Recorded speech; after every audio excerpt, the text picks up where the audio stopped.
في حاجة خدت بالي بيها كده وأنا بدور في إحصائيات كأس العالم. حاجة استوقفتني جدا وما قدرتش أفوتها بصراحة، وهي اتنين: محمد هاني ومحمد الشناوي.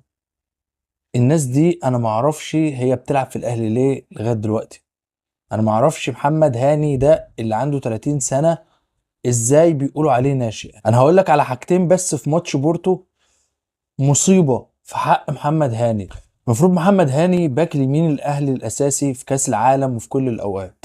المفروض ان يحيى عطية الله، الراجل اللي بقالنا شهور بنقول عليه ان هو مش جاهز بدنيا ومش جاهز فنيا عشان كده ما بيلعبش، وبيلعب عليه لعيبة نص ملعب كباك ومساكين كباك بسبب ان يحيى عطية الله مش جاهز بدنيا ومش جاهز فنيا. طيب محمد هاني الراجل المفروض جاهز والمفروض مش جاي من إصابة، مش راجع من إصابة. حرفيا خطة بورتو البرتغالي كاملة كانت بتتلعب على محمد هاني.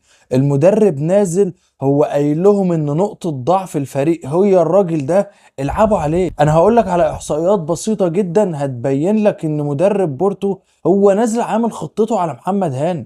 عندك بس الجوانب الهجومية بالنسبة لبورتو كانت من الجنب الشمال او من الجبهة الشمال لبورتو البرتغالي اللي هي جبهة محمد هاني 42% مقابل 28% من جانب يحيى عطية الله و30% من وسط الملعب، اللي بالمناسبة وسط الملعب اتسد تماما يعتبر من اول اليو ديانج ما نزل الملعب. في احصائية تانية ودي بقى الحكاية: المفروض انا راجل باك، المفروض اقابل المهاجم او قابل الوينج اللي جاي عليا ما سيبوش ان هو يدخل لغاية المنطقة ويسدد، والمفروض بالربط مع المساك اللي جنبي ان يبقى في تبادل ادوار وان احنا نسد الجبهة بتاعتنا بحيث نمنع اي خطورة او اي تسديد من خارج المنطقة على الحارس. خد بقى عندك نسبة التسديدات من خارج منطقة جزاء الاهلي 59%. دي نسبة التسديدات اللي اتسددت طول المباراة لبورتو البرتغالي، والنسبة دي كانت من جنب محمد هاني وأشرف داري فقط. على ما أظن ال 59% دول أكيد كانوا مجموع محمد هاني في الثانوية العامة. ما هو إن باك يمين بالمستوى ده فأكيد ده مجموعه في الثانوية العامة بصراحة. يحيى عطية الله نسبة التسديدات من جبهته ما تخطتش ال 12%، بل وممكن تكون 0%. احنا ما شفناش ولا تسديدة من الجبهة اليمين ناحية يحيى عطية الله أصلا.